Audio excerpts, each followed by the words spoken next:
dalam kurung waqad bana laka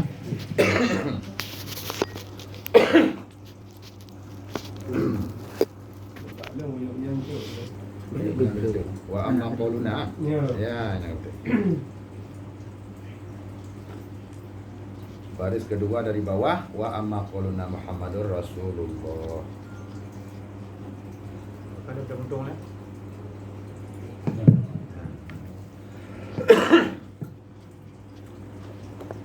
A'udzubillahi minasyaitonir rajim. Bismillahirrahmanirrahim. Betul ya?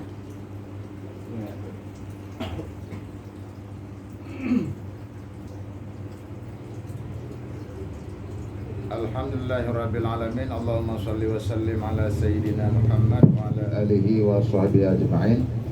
Qala musannif rahimallahu taala ila an qala wa amma qauluna Muhammadur Rasulullah fa yadkhulu fihil imanu bisairil anbiya'i wal malaikati alaihi wassalatu wassalam wal kutubus samawiyati wal yaumul akhir li annahu alaihi salatu wassalam ja'a bi tasdiqi dzalika kulli.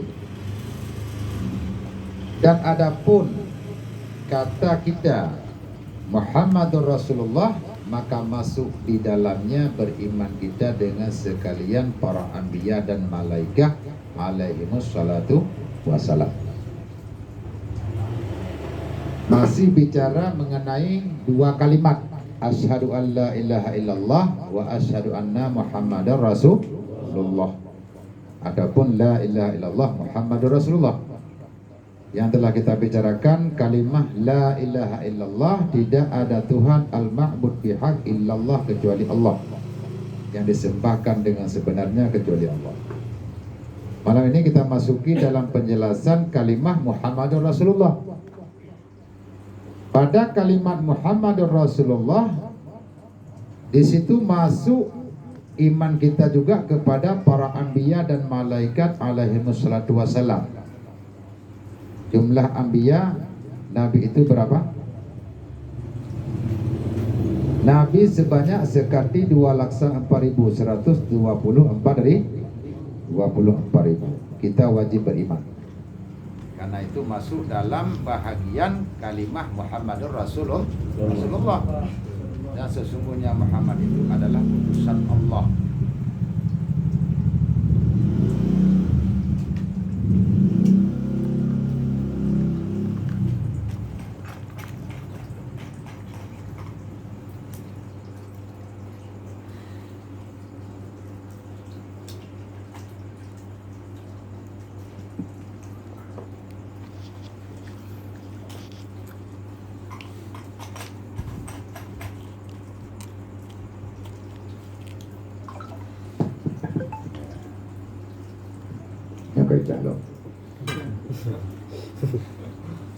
Masuk dalam kalimat Muhammadur Rasulullah sallallahu alaihi wasallam, percaya kita kepada para anbiya dengan jumlah nabi yang disebutkan oleh para ulama sebanyak 124.000. Dan sekalian kitab yang turun dari langit. Kitab yang turun dari langit itu berapa semuanya? Termasuk suhuf. Kemarin kita telah menjelaskan bahwa jumlah kitab samawi itu sebanyak 104. 100 ya? 4. Yang 4 itu Taurat, Injil, Zabur, Al-Qur'an. Yang 100 itu suhuf. 60 suhuf yaitu kepada Nabi Allah Ibrahim. Tahu? 60 suhuf itu kepada Nabi Allah Sid. Nabi Sid. Dan 30 suhuf kepada Nabi Allah Ibrahim alaihis salam. Dan 10 suhuf itu kepada Nabi Allah Musa alaihi salam sebelum turunnya Taurat. Nabi Musa lebih duluan menerima suhuf sebelum menerima kitab samawi, yaitu yang dinamakan dengan Taurat. Ya. Kemudian Nabi Allah Ibrahim 30, Nabi Allah Sin alaihi salam 60, jumlahnya berapa? 100. 60 tambah 30 tambah 10. 100 tambah 4 nama kitab Zabur, Injil, Taurat, Al-Qur'an. Jumlahnya berarti 104 semuanya. Itu namanya kitab kitab samawi. Beda antara suhuf dan Al-Quran, kalau suhuf bentuknya qurrah, bukan bentuk kitab seperti ini. Bentuknya halaman, hanya berbentuk halaman, dinamakan dengan suhuf. Tapi kalau Al-Quran dan kitab-kitab yang lain, Zabur, Taurat, Injil, itu berbentuk seperti bentuknya Al-Quran. Maka disebutlah kitab. Ya, bedalah maknanya antara suhuf dengan kitab. Kalau kitab berbentuk kitab sebagaimana yang kita lihat, dan kalau suhuf itu berbentuk lembaran. Kalau kitab yang pernah kita pakai kemarin itu masuk qurrah, dalam satu qurrah. Ada beberapa halaman sehingga disebut satu qurrah. Surah itu adapun suhuf.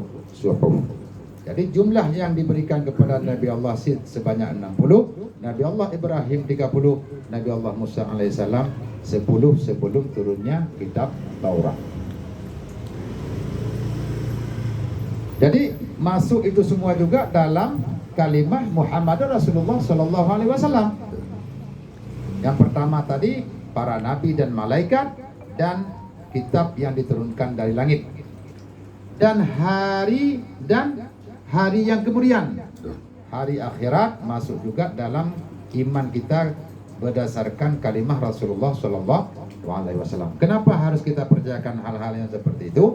Karena bahwasanya Nabi kita alaihi salatu wasallam datang ia dengan membenarkan dengan segala yang tersebut itu sekalian. Karena Rasulullah membenarkan para anbiya, membenarkan para malaikat, membenarkan para kitab dengan kitab, dan membenarkan hari kemudian. Maka di saat kita mengatakan kalimah Muhammadur Rasulullah Sallallahu Alaihi Wasallam, berarti ini juga masuk dalam kalimah tersebut. Kalau kita artikan Muhammadur Rasulullah, Muhammad itu utusan Allah. Rasulullah percaya kepada apa? Rasulullah percaya kepada para nabi, Rasulullah percaya kepada malaikat, Rasulullah percaya kepada kitab, Rasulullah percaya kepada hari kiamat. Berarti kita membaca kalimah Muhammadur Rasulullah, maka masuklah percaya kepada Rasulullah sebagai utusan, dan percaya juga kepada para nabi, kepada malaikat, kepada sekalian kitab yang turun dari langit, dan kepada hari kiamat. Intinya kepada rukun iman yang 6. Beriman kepada Allah, beriman kepada malaikat, beriman kepada Rasul, beriman kepada kitab, beriman kepada hari kiamat, dan beriman kepada qada dan qadar. Karena Rasulullah Shallallahu Alaihi Wasallam mempercayai semua itu, adanya kiamat, adanya para nabi, adanya malaikat, maka masuklah semua itu dalam kalimah Muhammadur Rasulullah. Wa yu'khadhu minhu wujubu sidqir rusul alaihi wassalatu wassalam wa istihalatul kidbi alaihim wa illa lam yakunu rusulan aminan. Rusulan umana'a li maulana al-alim bil khafiyat jalla wa azza.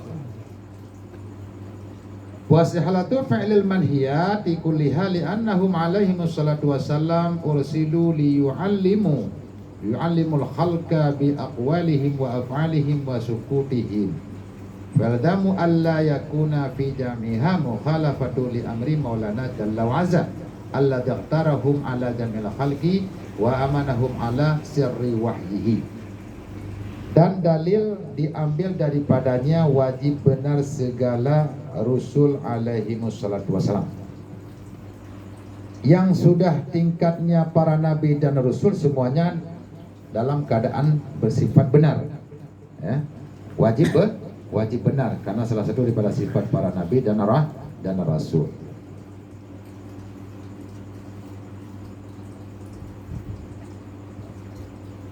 Dan mustahil dusta. Wajib benar, lawan daripada benar berarti dusta atas mereka itu. Dan jikalau tiada wajib benar dan tiada mustahil dusta, kalau kita balik, Rasul tidak wajib benar dan boleh berdusta. Dusta itu bukan hal yang mustahil pada Rasul dan Nabi. Niscaya tiadalah mereka itu pesuruh yang kepercayaan bagi Tuhan kita yang mengetahui dia dengan sekalian yang tersembunyi jalla wa azza. Berarti Rasul dan Nabi bukanlah yang terpercaya pada Allah Subhanahu wa ta'ala. Kalau seandainya para nabi dan rasul boleh berdusta dan nabi dan rasul bukan wajib benar, berarti para nabi dan rasul bukanlah bahagian daripada yang diberikan kepercayaan oleh Allah Subhanahu wa taala kepada nabi dan rasul. Allah mengetahui, memaklumi segala yang gaib. Semua Allah tidak ada yang tersembunyi. Kalau mereka para nabi berdusta boleh, dan bukan hal yang mustahil, dan tidak wajib benar, boleh berdusta, tentu tidak akan mendapatkan kepercayaan daripada Allah Subhanahu wa ta'ala. Allah bersifat dengan mengetahui segala yang tersembunyi Jalla wa Azza. Dan mustahil mengerjakan mereka itu akan pekerjaan yang ditegah sekaliannya. Kalau memang ada hal-hal yang ditegah oleh Allah kepada para nabi dan rasul, itu bukan satu hal yang harus dielak ataupun yang harus dikerjakan. Karena bahwasanya mereka itu alaihi wasallam disuruhkan mereka itu supaya mengajari mereka itu akan makhluk dengan perkataan mereka itu. Allah mengutus para anbiya dan nabi untuk diberikan kepada makhluk, kepada umat apa yang diperintahkan oleh Allah Subhanahu wa ta'ala, baik itu dari dalam kitab ataupun daripada wahyu. Itu kedudukan seorang nabi dan rasul, diutuskan untuk membawaki syariat kepada umat. Dan perbuatan mereka itu dan diam mereka itu, maka lazimlah bahwa tiada ada pada sekiranya itu persalahan bagi suruh Tuhan kita Jalla wa Azza. Yang dikatakan dengan syariat yang dibawa oleh para nabi dan rasul, sampai perkataannya, diamnya, perbuatannya itu semua akan menjadi syariat. Kalau dalam bahasa hadis, yang dikatakan dengan hadis itu perkataan Rasulullah, wa af'aluhu, dan segala perbuatan Rasulullah. Kemudian diamnya Rasulullah, pengakuannya Rasulullah itu akan menjadi bukti bagi syariat yang dibawa kepada kita sebagai umat. Kalau boleh berdusta, ini secara akal, berarti itu bukan bahagian daripada kepercayaan daripada Allah. Kalau boleh tidak benar, itu juga tidak akan menjadi kepercayaan daripada Allah Subhanahu wa ta'ala. Sedangkan Allah memilih para nabi dan rasul untuk menyampaikan syariat kepada makhluk dan kepada umat, maka wajiblah pada rasul itu adalah bersifat dengan benar dan tidak boleh dalam keadaan menyembunyikan apa yang diperintahkan oleh Allah. Dan mempercayai ia akan mereka itu. Allah telah mempercayai kepada para nabi yang dinamakan dengan umana. Umana ini apa? Yaitu orang yang kepercayaan, adapun hamba Allah yang punya kepercayaan. Makanya Rasulullah bersifat dengan siddiq, dengan sadiq wal masduq. Sadiq, Rasulullah bersifat dengan benar. Masduq, Allah membenarkan, dan makhluk juga membenarkan Rasulullah. Di samping percayanya kepada Allah, juga makhluk percaya kepada Rasulullah SAW. Dan mempercayai ia akan mereka itu atas rahasia wahyunya. Allah mengirimkan wahyu melalui Jibril yang disampaikan kepada para nabi dan rasul. Para rasul dipercayai untuk membawanya kepada umat, sehingga sambung menyambung sampai kepada kita sekarang.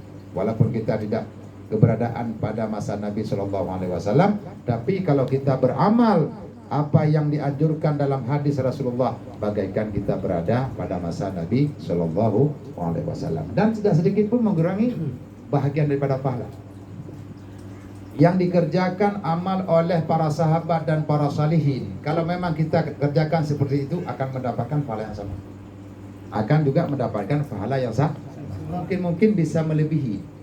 Ini satu afrad, satu bahagian daripada ibadah. Contoh salat sunnah, tahajud. Kalau kita sanggup salat tahajudnya bagaikan dikerjakan oleh para sahabat dan para tabi'in, tentu pahala yang diberikan Allah sama seperti mereka. Sama juga, tidak akan mengurangi sedikit pun sebagaimana yang diberikan oleh Allah kepada para nabi dan rasul dan kepada para anbiya tentang ibadahnya. Begitu juga kepada kita, walaupun kita tidak berada pada masanya baginda Rasulullah. Ini akan menunjuki kelebihannya kita sebagai umat baginda Rasulullah. Walaupun jauh daripada masa beliau, tapi ibadah kita sedikit pun tidak mengurangi daripada apa yang dikerjakan oleh orang-orang pada masa baginda Rasulullah.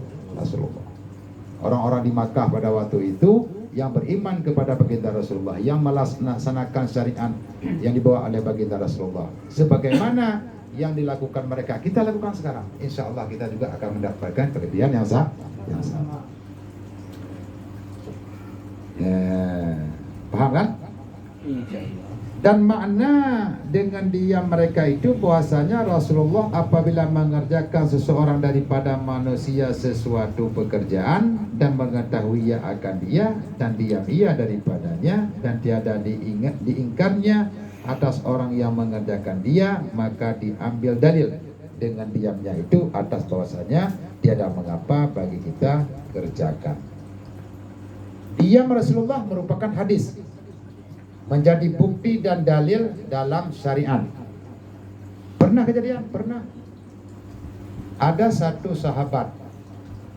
satu sahabat yang makan binatang seperti ayam. Ya, katanya kok beun. Anda kok beun. Apa Mas Bro? Ada binatang di hutan itu yang sama seperti ayam, tapi bukan ayam. Kalau dalam bahasa Arab disebutkan dengan ad-dabyu. Ayam hutan. Ada para sahabat mengerjakan, artinya memakan ayam hutan. Sampai datang berita itu kepada baginda Rasulullah SAW. Rasulullah diam, tidak berkomentar dan tidak mengingkari.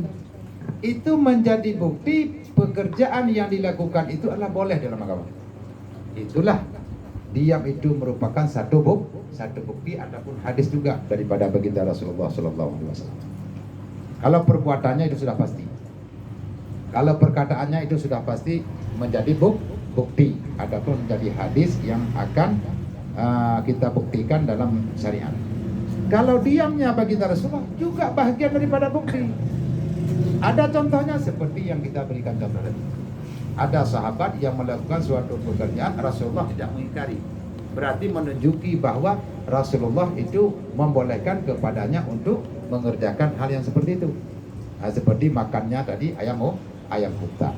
Tadi boleh dalam syariat untuk makan ayam hutan, karena buktinya Rasulullah tidak mengingkari kepada sahabat yang melakukan itu. Adapun yang makan ayam hutan. Nah, inilah yang disebutkan bahwa diam mereka itu para nabi dan rasul, bahwasanya Rasulullah SAW apabila mengerjakan seseorang daripada manusia suatu pekerjaan dan mengetahui akan dia dan diam ia daripadanya dan tiada diingkarnya atas orang yang mengerjakannya, maka diambil dalil dengan diamnya itu atas bahwasanya tiada mengapa bagi kita kerjakan. Kalau seandainya sekarang kita dapat ada ayam hutan, silakan makan, berarti boleh, karena yang buktinya adalah yang dilakukan oleh para sahabat. Wa yukhadhu minhu aidan jawazu i'radil basari 'alaihim idzalika la'aqduhu fi risalatihim wa 'ulu manzilatihim 'inda Allah ta'ala badzalika mimma yazidu fiha. Dan diambil daripadanya pula kalimah Muhammadur Rasulullah, Muhammad utusan Allah, harus segala a'rad basyariyah. Pada Nabi dan Rasul adanya sifat basyariah itu nggak ada masalah. Sifat basyariah sifat manusia. Sifat manusia itu apa? Makan, minum, ke kamar mandi itu sudah lumrah. Dan memang seharusnya. Kita manusia nggak mungkin nggak makan, karena secara manusiawi nggak makan lapar. Kalau sudah lapar, lama-lama lapar jadi mati. Maka sudah merupakan keharusan bagi kita untuk makan. Itu sifatnya basyariah, sifatnya manusia. Kemudian sakit, wajar kalau kita sebagai manusia ada sakit. Mobil pun juga ada sakit. Manusia juga boleh sakit. Para nabi boleh bersifat dengan sifat manusia, berarti ada pernah sakit. Yakni perangai tubuh manusia itu mereka hidup. Karena para nabi juga bentuk tubuhnya sama seperti manusia. Karena yang demikian itu tiada memberi cedera pada risalah. Apakah kalau ada Nabi dalam keadaan sakit menceritakan tentang syariat, tidak boleh kita jadikan sebagai bukti? Kan begitu aturannya. Tetap menjadi bukti karena sakit wajar bagi para Nabi dan Rasul. Dan di saat beliau sakit pun tidak jauh munajah beliau dengan Allah Subhanahu wa Ta'ala. Apa yang beliau katakan itu yang menjadi syariat itu daripada Allah Subhanahu wa Ta'ala, adapun daripada wahyu yang dibawa oleh Jibril alaihissalam. Kemudian mereka itu dan ketinggian martabat mereka itu pada Allah Ta'ala, tidak mengurangi daripada bukti menjadi risalah dan tidak mengurangi daripada ketinggian martabat, karena Nabi dan Rasul sudah pasti adalah manusia yang bermartabat. Tetapi yang demikian itu setengah daripada barang yang menambah pada martabat mereka itu. Kadang-kadang diberikan cobaan sakit sedikit itu bukan tujuan untuk menjatuhkan martabat, malah menambahkan martabat para nabi dan Nabi Allah Ayub alaihissalam setelah menerima cobaan daripada Allah yang sangat berat, tapi itu bukan satu hal yang meruntuhkan martabat beliau. Setelah itu malah beliau lebih martabatnya di sisi Allah Subhanahu wa Ta'ala dengan kesabaran Nabi Allah Ayub alaihissalam. Sedang kalau bicara masalah pahala sabar, tentunya tidak ada yang kedua daripada sabarnya Nabi Allah Ayub alaihissalam. Maka dalam pembahasan dalam bab kitab Ukhdul disebutkan, apabila seorang suami bersabar atas kejelekan istrinya, akhlak istrinya, maka akan diberikan pahala seperti diberikan kepada Nabi Allah Ayub alaihissalam. Itu perbandingannya. Kenapa diperbandingkan dengan Nabi Ayub alaihissalam? Karena sabar Nabi Allah Ayub alaihissalam itu belum pernah ada duanya selama adanya sifat sabar dalam dunia. Tinggi banget sifat Nabi Allah Ayub alaihissalam. Tidak pernah rasa mengeluh penyakit yang diterima oleh beliau, dan malah berdoa kepada Allah mudah-mudahan jangan diambil hatinya dan pikirannya untuk beribadah kepada Allah Subhanahu wa Ta'ala. Faqad tahalaka tatammunu kalimat syahadah ma'aqilati hurufiha li jam'i ma yajibu 'alal mukallaf ma'rifatuhu min aqaidil iman fi haqqihi ta'ala wa fi haqqi rusuli alaihi wassalatu wassalam. Maka sungguhnya nyatalah bisa kita pahami dan jelas bagimu terkandung dua kalimat syahadah itu. Apa yang terkandung dalam dua kalimat asyhadu an la ilaha illallah wa asyhadu anna muhammadar rasulullah. Apa yang terkandung di bawahnya? Itulah yang telah dijelaskan dari awal, yang pada kalimat asyhadu an la ilaha illallah ada sifat-sifat yang terkandung di bawahnya. Kemudian dalam kalimat muhammadur rasulullah yaitu tentang rukun iman. Yang pertama iman kepada baginda Rasulullah, yang kedua beriman kepada malaikat, beriman kepada para nabi dan rasul, kepada kitab dan kepada hari kiamat. Maka semuanya itu masuk dalam kalimat dua kalimat syahadah. Serta sedikit hurufnya. Kalau kita hitung huruf yang terkandung dalam dua kalimat itu sedikit. Bagi sekalian barang yang wajib atas tiap-tiap mukallaf mengetahui akan dia daripada aqaidil iman. 50 aqaid iman yang wajib kepada kita untuk mengenal, semuanya ada di bawah kalimat la ilaha illallah muhammadur rasulullah. Sampai masuk ke situ tentang yang wajib daripada sifat nabi, yang mustahil daripada sifat nabi, yang harus daripada sifat nabi. Maka kalau kita jabarkan kalimat asyhadu an la ilaha illallah wa asyhadu anna muhammadur rasulullah, mungkin bisa tidak cukup dengan satu kitab yang besar, malah sampai 100 kitab juga belum tentu muat, karena banyak sekali yang terkandung di bawah dua kalimat syahadah.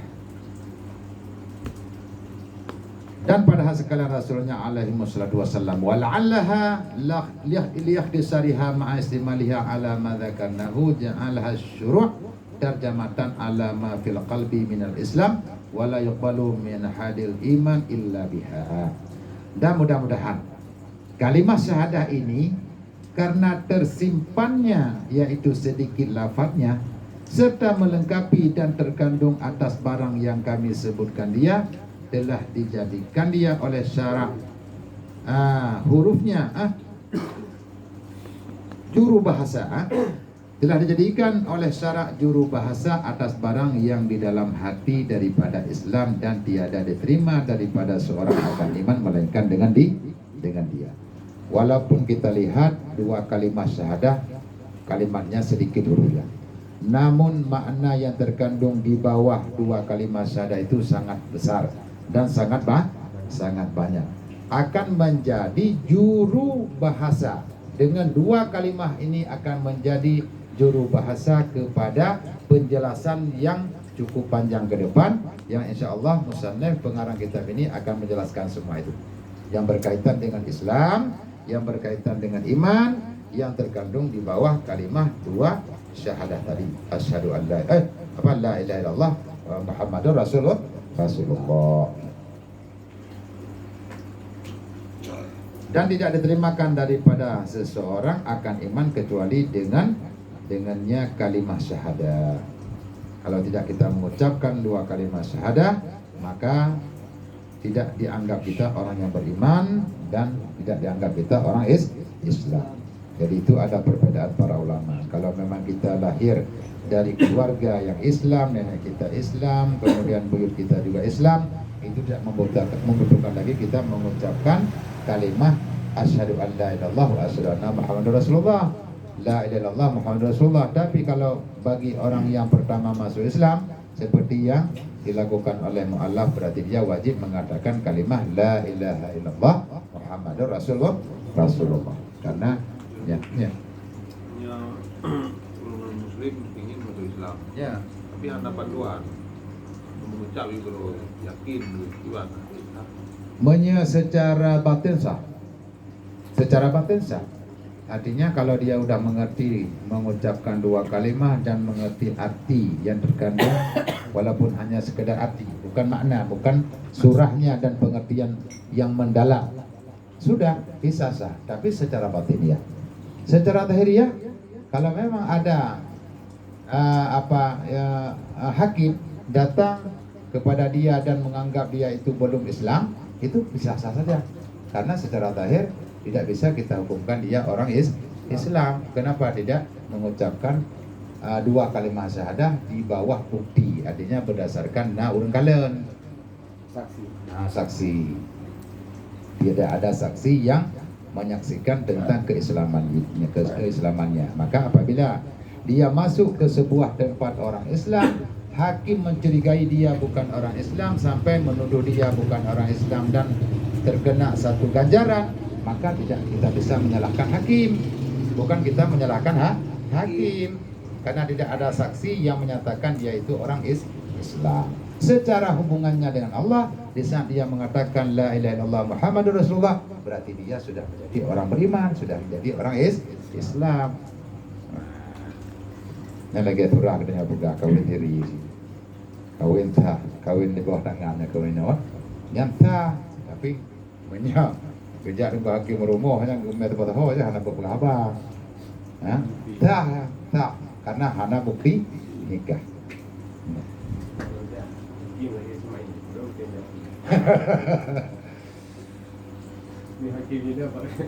Ada nggak perempuan?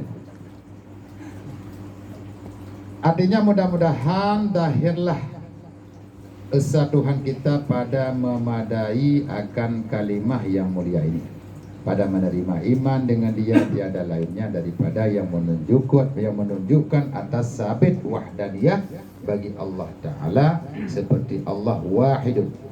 Karena dua pekerjaan besar, keduanya, pertamanya sedikit hurufnya dan keduanya terhimpun atas sekalian makna aqaidit tauhid. Sebenarnya yang dikatakan dengan tauhid itu hanya terdapat pada kalimah la ilaha illallah Muhammadur Rasulullah.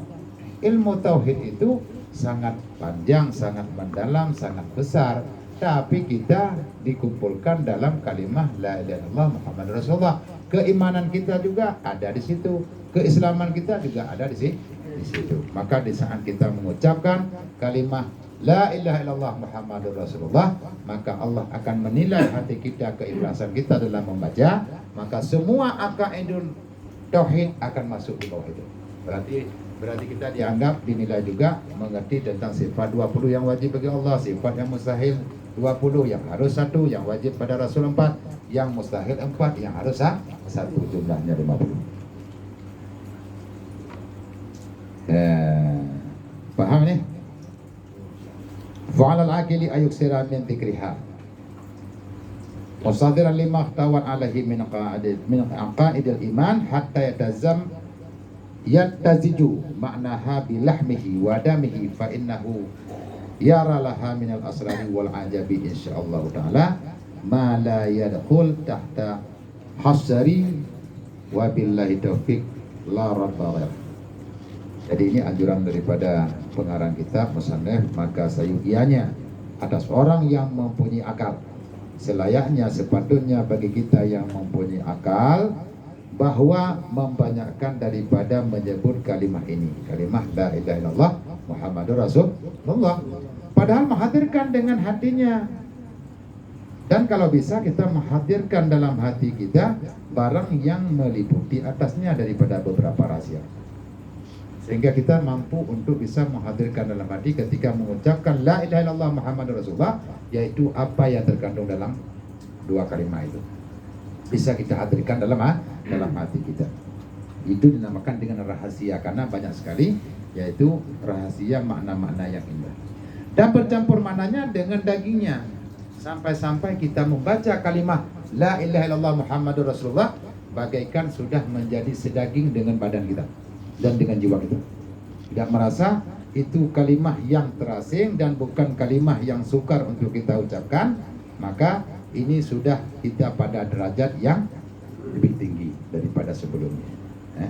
Dan darahnya sudah menyatu dengan daging dan darah, maka bahwasanya melihat ia baginya daripada beberapa ras. Kalau sudah sampai kita kepada batasan yang tadi, kita akan melihat rahasia-rahasia Allah yang terkandung dalam kalimah la ilaha illallah Muhammadur Rasulullah sallallahu alaihi wasallam, sebagaimana yang dilihat, yang dialami oleh baginda Rasulullah. Makanya seperti yang saya bilang tadi, kalau memang kita bisa beramal sebagaimana beramalnya para nabi, para sahabat dan para tabi'in, tentu kita akan mendapatkan hal yang sama. Dan kita bisa jadi karamah dengan sebab amal yang kita kerjakan. Kalau memang hati kita bisa membersihkan daripada sifat duniawi, membersihkan hati daripada sifat yang buruk, dan beramal kita dengan keikhlasan kepada Allah dan ridha kepada Allah, itu akan kita dapatkan rahasia di bawah kalimat, adapun di dalam kalimat la ilaha illallah Muhammadur Rasulullah. Maka bahwasanya melihat ia baginya daripada beberapa rahasia dan ajaib insyaallah ta'ala. Banyak yang kita heran, yang ajaib, insyaallah ta'ala akan barang yang tiada masuk di bawah kira-kira, dan hingga dan dengan Allah memberi petunjuk, tiada Tuhan yang lain daripadanya Allah, dari Allah. Jadi kalau memang kita membaca dan sudah sedarah daging, ya, dalam bahasa kita sudah berdarah daging, maka Allah akan memberikan rahasia-rahasia yang jauh lebih ajaib, yang jauh maknanya yang belum pernah kita merasakan, insyaallah taala. Itu juga karena kehendak daripada Allah Subhanahu wa taala, yang tidak masuk di bawah kira-kira